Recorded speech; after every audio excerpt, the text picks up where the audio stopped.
सभी का स्वागत है। आज का टॉपिक है 6 चैप्टर है शिक्षण योजना। योजना में आएगा किसी कार्य को सफलतापूर्वक करते हुए निश्चित लक्ष्य को प्राप्त करने का साधन योजना कहलाता है। योजना से कार्य अनुमानित रूपरेखा के बारे में मार्गदर्शन मिलता है। क्रमबद्धता आती है, शिक्षण उद्देश्य निष्ठा बनता है। योजना के स्तर हैं वार्षिक योजना, मासिक योजना, दैनिक पाठ योजना। वार्षिक योजना सामान्यतः शिक्षण का कार्य पूरे सत्र चलता है। पूरे सत्र की शिक्षण योजना बनाना इसलिए आवश्यक है कि शिक्षक निर्धारित पाठ्यक्रम को किस प्रकार पूरा करे। शिक्षण प्राय जुलाई से प्रारंभ होकर मई तक चलता है।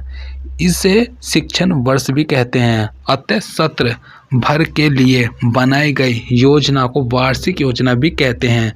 विद्यालय में अनेक कक्षाएं होती हैं तथा प्रत्येक कक्षा में विभिन्न विषय, इसलिए यह वार्षिक योजना प्रत्येक कक्षा के लिए विषयवार बनाई जाती है। क्योंकि हर एक विषय अलग अलग कक्षाओं में भिन्न स्तर का होता है तथा पाठ्य वस्तु भी भिन्न भिन्न होती है।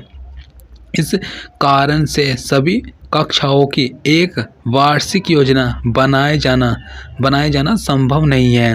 वार्षिक योजना का महत्व। वार्षिक योजना लेने से अध्यापन में सहायता मिलती है। अध्यापक को यह ध्यान में रहता है कि उसे किस माह में कितना पाठ पढ़ाने हैं और तथा पढ़ाते समय कौन कौन से शिक्षण उद्देश्यों की प्राप्ति करनी है। मूल्यांकन की दृष्टि से भी वार्षिक योजना महत्व रखती है।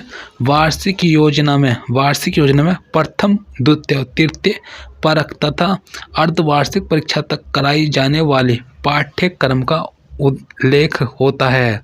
वार्षिक योजना में प्रत्येक शिक्षण इकाई के पूर्ण होने पर इकाई मूल्यांकन तथा सुधारात्मक अध्यापन की भी व्यवस्था होती है। इससे शिक्षण की सफलता का समय समय पर शिक्षक को अभ्यास होता रहता है तथा शिक्षार्थियों को उपचारात्मक शिक्षण भी हो जाता है। इकाई योजना का श्रेय H.C. मॉरिसन को जाता है। मॉरिसन ने इकाई योजना को अधिक महत्वपूर्ण तथा वैज्ञानिक माना है। इकाई का संबंध विषय वस्तु के प्रस्तुतिकरण के साधनों से होता है। इकाई योजना में शिक्षण की विषय वस्तु एवं प्रशिक्षण विधि दोनों ही निहित होती है। इसमें संपूर्ण पाठ्यक्रम को छोटी छोटी इकाइयों में विभाजित किया जाता है, जिससे अध्यापक अपना कार्य सुगमता तथा एकाग्रचित होकर करता है। इसकी सहायता से शिक्षण प्रक्रिया को व्यवहारिक रूप प्रदान किया जाता है। विभिन्न इकाइयों का विभाजन बालकों के सीखने के क्रम में किया जाता है। इकाई योजना के आधार पर ही शिक्षक दैनिक पाठ योजना का निर्माण करता है। इकाई योजना के आधार पर ही नील परख पत्र ब्लूप्रिंट तैयार होता है। इकाई शब्द को पहली बार प्रयोग में हर्बर्ट ने लिया। इकाई योजना के सोपान है। फर्स्ट है सामान्य उद्देश्यों का चयन, सेकंड है इकाई खंडों का चयन, फिर थर्ड इकाई खंडों का विकास, फोर्थ है इकाई की प्रस्तावना की तैयारी, फिफ्थ है व्यक्तिगत भिन्नताओं के लिए व्यवस्था, फिर है सिक्स प्रगति का मूल्यांकन, फिर सेवंथ है संदर्भ पुस्तकों तथा शिक्षण सामग्री का चयन, संदर्भ पुस्तकों तथा शिक्षण सामग्री का चयन, एन बॉक्सिंग इकाई अर्थपूर्ण परस्पर संबंधित क्रियाओं की वह व्यापक श्रृंखला है जो विकसित होकर बालकों के उद्देश्यों की पूर्ति करती है, जिससे बालक महत्वपूर्ण शैक्षिक अनुभव प्राप्त कर सके और अपने व्यवहार में अपेक्षित परिवर्तन ला सके। गुण और दोष। गुण में फर्स्ट पॉइंट है इकाई का निर्धारण छात्र की रुचि, योग्यता एवं क्षमता के अनुसार। दोष में है सभी प्रकार की विषय वस्तु को छोटी छोटी इकाइयों में विभक्त नहीं किया जा सकता। सेकंड है शिक्षक आवश्यक गुण में, सेकंड है शिक्षक आवश्यक शिक्षण सामग्री विकसित कर सकता है। दोष में सेकंड पॉइंट है पाठ सामग्री विस्तृत लगने लगती है। फिर गुण में थर्ड पॉइंट है भविष्य की आवश्यकताओं का पूर्व अनुमान कर अधिगम क्रियाओं में संबंध स्थापित कर सकता है। दोष में थर्ड पॉइंट है इकाई विषयों में सामग्री ठीक से विभक्त नहीं हो पाती। फिर है फोर्थ पॉइंट है गुण में अपेक्षित उद्देश्य तथा अधिगम क्रियाओं में अर्थपूर्ण से संबंध देख सकता है। फिर फोर्थ पॉइंट दोष में इसमें अत्यधिक समय लगता है, इसलिए निश्चित समय में पाठ्यक्रम को पूरा करना कठिन हो जाता है। फिफ्थ पॉइंट है गुण में शिक्षक को समस्त विषय को व्यवहारिक रूप में शिक्षण के लिए आयोजित करने का अवसर मिलता है। ठीक है। फिर है सिक्स पॉइंट विभिन्न शिक्षण विधियों का समावेश होता है। फिर नेक्स्ट पॉइंट गुण में छात्र क्रिया आधारित व छात्र केंद्रित अधिगम द्वारा ज्ञान निर्माण किया जाता है।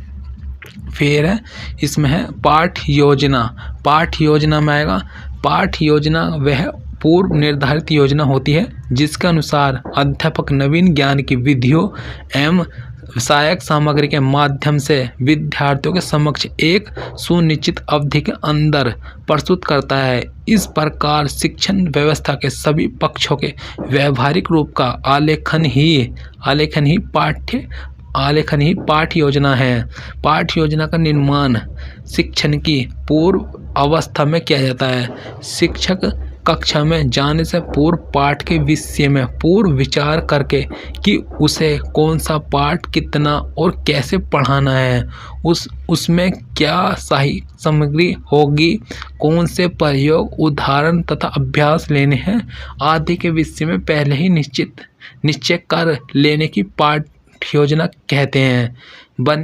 बीनिंग दैनिक पाठ योजना के निर्माण में उद्देश्यों को परिभाषित करना, पाठ्य वस्तु का चयन करना तथा उसे क्रमबद्ध रूप में व्यवस्थित करना और प्रस्तुतिकरण की विधियों तथा प्रक्रिया का निर्धारण करना। बासिंग दैनिक पाठ योजना से अभिप्राय उपलब्धियों की प्राप्ति के लिए उन विशिष्ट साधनों का वर्णन है जिनके द्वारा वे उपलब्धियां एक निश्चित समय में की गई क्रियाओं के परिणाम स्वरूप प्राप्त की जाती है। पाठ योजना को सर्वप्रथम प्रस्तुत करने का श्रेय हर्बर्ट स्पेंसर को जाता है तथा विचारक गेस्टाल्टवादी भी माने जाते हैं। दैनिक पाठ योजना गेस्टाल्ट मनोविज्ञान की देन है। इस सिद्धांत के अंतर्गत प्रत्यक्षीकरण में संपूर्ण की अनुभूति इकाई अथवा खंड की सहायता से की जाती है। NCERT की पाठ योजना राष्ट्रीय शैक्षिक अनुसंधान एवं प्रशिक्षण परिषद द्वारा संचालित क्षेत्रीय शिक्षा महाविद्यालयों द्वारा पाठ योजना का अपना प्रारूप विकसित किया गया। इसे पाठ योजना का भारतीय उपागम कहते हैं। इस पाठ योजना में शिक्षण के उद्देश्य अध्यापक क्रियाओं तथा बालकों के मूल्यांकन को विशेष महत्व दिया गया है। इस योजना के उद्देश्यों का निर्धारण ब्लूम की टैक्सोनॉमी के आधार पर ही किया जाता है। इस पाठ योजना के 3 प्रमुख पहलू हैं आदा, प्रक्रिया, पर्दा। आदा के अंतर्गत बालक के अपेक्षित व्यवहार परिवर्तनों का निर्धारण किया जाता है तथा प्रक्रिया में अध्यापक तथा छात्र दोनों की क्रियाएं सम्मिलित होती हैं जिन्हें अधिगम तथा छात्र अनुभव कहते हैं तथा पर्दा में बालकों के वास्तविक परिवर्तन निहित होते हैं। पाठ योजना का महत्व शिक्षण को व्यवहारिक रूप देना, शिक्षण विधियों शिक्षण व्यू रचना तथा शिक्षण सामग्री के संबंध में निर्णय।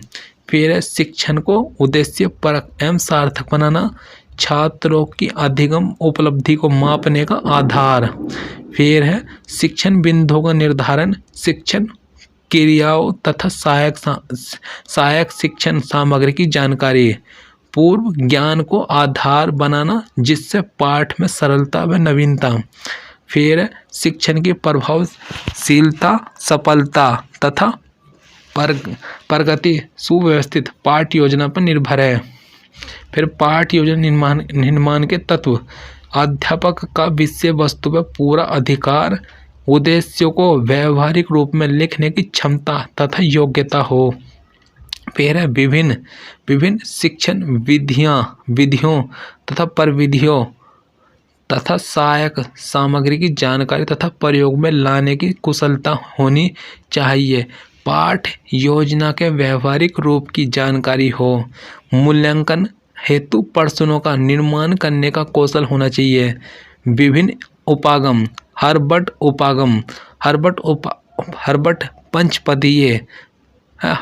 पंचपदीय बच्चे के आधार बनाकर सीखने की परिस्थितियों में इकाइयों को तर्कपूर्ण ढंग से प्रस्तुत करना चाहिए। पंचपदीय के पद हैं फर्स्ट है प्रस्तावना, सेकंड है प्रस्तुतिकरण, फिर थर्ड है तुलना, फिर फोर्थ है सामान्यकरण तथा फिफ्थ है प्रयोग या व्यवहारीकरण। किलपैट्रिक उपागम अधिगम का आधार, योजना को मानना, सीखने के अनुभव को विशेष महत्व सम्मिलित पद हैं। परिस्थिति उत्पन्न करना, योजना का चुनाव करना। फिर है इसमें योजना की रूपरेखा तैयार करना, फिर योजना का क्रियान्वयन, फिर कार्य का निरीक्षण लेखा जोखा करना। मूल्यांकन उपागम ब्लूम द्वारा निर्धारित शिक्षण योजना। यह उद्देश्य केंद्रित शिक्षणोपरांत बालकों के व्यवहार में होने वाले परिवर्तनों के संबंध में परमाणुओं के संकलन करने व उनकी व्याख्या करने की प्रक्रिया है। इस उपागम के द्वारा पाठ योजना के निर्माण में शिक्षण उद्देश्यों को प्राथमिकता दी जाती है तथा मूल्यांकन द्वारा देखा जाता है कि उद्देश्य प्राप्त हुए अथवा नहीं। मूल्यांकन में बालक के संपूर्ण व्यवहार परिवर्तन और शिक्षण प्रक्रिया के उपकरणों व प्रविधियों की जांच की जाती है। मूल्यांकन उपागम के सोपान। फर्स्ट है शैक्षिक उद्देश्यों एवं व्यवहारगत परिवर्तनों का निर्धारण करना, फिर है सीखने के अनुभव प्रदान करना, व्यवहारगत परिवर्तनों का मूल्यांकन करना।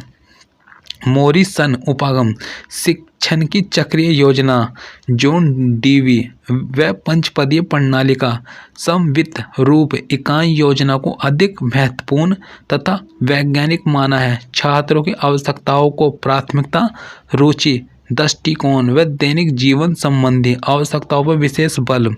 फर्स्ट है अन्वेषण या खोजना, फिर प्रस्तुतिकरण, फिर आत्मीकरण, व्यवस्था या संगठन। ठीक है। फिर पाठ योजना का प्रारूप है। फर्स्ट है परिचयात्मक विवरण, विषय, उपविषय, कक्षा, दिनांक, कालांश, अवधि। सेकंड है प्रकरण। थर्ड है उद्देश्य में सामान्य उद्देश्य, विशिष्ट उद्देश्य। फिर है फोर्थ सहायक सामग्री। फिफ्थ है शिक्षण विधि एवं प्रविधि। सिक्स है पूर्व ज्ञान, नवीन पाठ प्रकरण से संबंधित पूर्व जानकारी एवं अनुभव, प्रस्तावना, प्रश्नों द्वारा पूर्व ज्ञान की जांच। ठीक है। सेवंथ है प्रस्तावना प्रश्नों द्वारा पूर्व ज्ञान की जांच। फिर 8 है उद्देश्य कथन, प्रकरण तथा नवीन ज्ञान से संबंधित उद्बोधन। उद्देश्य कथन करने के पश्चात श्यामपट्ट प्रकरण लिखना। फिर 9th पाठ का प्रस्तुतिकरण, शिक्षण बिंदु, अध्यापक क्रियाएं, छात्र क्रियाएं, श्यामपट्ट कार्य, मूल्यांकन, पुनरावृत्ति एवं मूल्यांकन, गृह कार्य। फिर सूक्ष्म शिक्षण पाठ योजना। सूक्ष्म शिक्षण का अर्थ है कि कोई शिक्षक अध्यापन कार्य करते समय विषय वस्तु की गहराई तक चला जाए और उस क्षेत्र में कुशलता अर्जित कर ले। अतः शिक्षण के विषय प्रत्येक पहलू से संबंधित भिन्न भिन्न कुशलताओं के सूक्ष्मतम घटकों का विधिवत ज्ञान करा देना सूक्ष्म शिक्षण कहलाता है। सूक्ष्म शिक्षण में छोटी कक्षा 5 से 10 छात्र और छोटी शिक्षण इकाई विषय वस्तु को कम से कम 5 से 10 मिनट में पढ़ाई जा सके। बुश सूक्ष्म शिक्षण अध्यापक शिक्षा की एक तकनीक है जो शिक्षक को भली भांति परिभाषित शिक्षण कुशलताओं को 5 से 10 मिनट की सुनियोजित पाठ योजना के द्वारा व्यवहार में लाने का अवसर प्रदान करती है। एलन कक्षा के आकार एवं निर्धारित समय के अनुसार सुनियोजित शिक्षण मुठभेड़ युक्ति बताया है। सूक्ष्म शिक्षण का स्वरूप शिक्षण प्रतिपुष्टि पुनः वियोजन फिर नियोजन पुनः प्रतिपुष्टि पुनः शिक्षण। फिर है इसमें अभ्यास प्रश्न में आएगा फर्स्ट पाठ योजना की मुख्य भूमिका है ब शिक्षक के लिए। सेकंड है पाठ योजना का महत्व होता है क्योंकि द उपरोक्त सभी पाठ योजना के द्वारा कक्षा में शिक्षण की क्रियाओं तथा सहायक सामग्री की पूर्ण जानकारी हो जाती है। ब यह विषय वस्तु के स्वरूप व प्रस्तुतिकरण को निश्चित करने में सहायक है। स छात्रों के स्तरानुसार शिक्षण बिंदुओं का निर्धारण करते हैं तथा शिक्षण की प्रभावशीलता सफलता तथा प्रगति सुव्यवस्थित पाठ योजना पर निर्भर करती है। थर्ड है निम्न में से हर्बर्ट की पंचपदी का अंतिम पद है। थर्ड का से प्रयोग। फिर फोर्थ जॉन डीविक व किलपैट्रिक उपागम पाठ योजना का आधार माना जाता है। फोर्थ का ब प्रयोजना को। फिर पाठ योजना के मूल्यांकन उपागम के प्रणेता थे। इसका है फिफ्थ का ब B.S. ब्लूम। 6 विद्यालय में शिक्षणोपरांत बालकों के व्यवहार में होने वाली परिवर्तनों के संबंध में प्रमाणों के संकलन करने तथा उनकी व्याख्या करने की प्रक्रिया को कौन सा उपागम कहते हैं। 6 का मूल्यांकन उपागम में प्राथमिकता दी जाती है। इसका 7 का द शिक्षण उद्देश्य को। 8वां है गणित शिक्षण के लिए पाठ योजना का निर्माण आवश्यक है क्योंकि इससे विषय वस्तु का विकास सुव्यवस्थित ढंग से किया जाता है। 9th पाठ योजना में उद्देश्य कथन महत्वपूर्ण है क्योंकि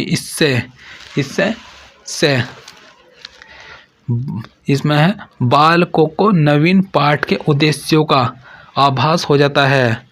10th पाठ योजना के 5 सोपान पंचपदी को प्रस्तुत करने वाले हैं। 10th का है ब हर्बर्ट।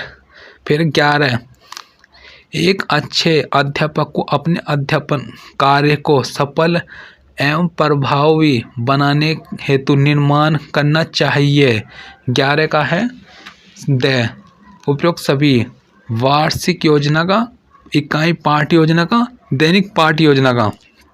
फिर 12 गणित शिक्षण में प्रश्नों को शीघ्र एवं शुद्ध हल करने की आदत डालने की सर्वश्रेष्ठ विधि है कि सिद्धांतों को समझाने के बाद। 12 का आएगा से लिखित एवं मौखिक अभ्यास करवाना। 13 पाठ योजना का मुख्य बिंदु होता है। 13 का है से श्यामपट्ट कार्य।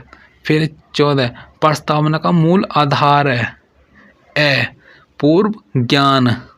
फिर 15 इकाई योजना का निर्माण किसने किया।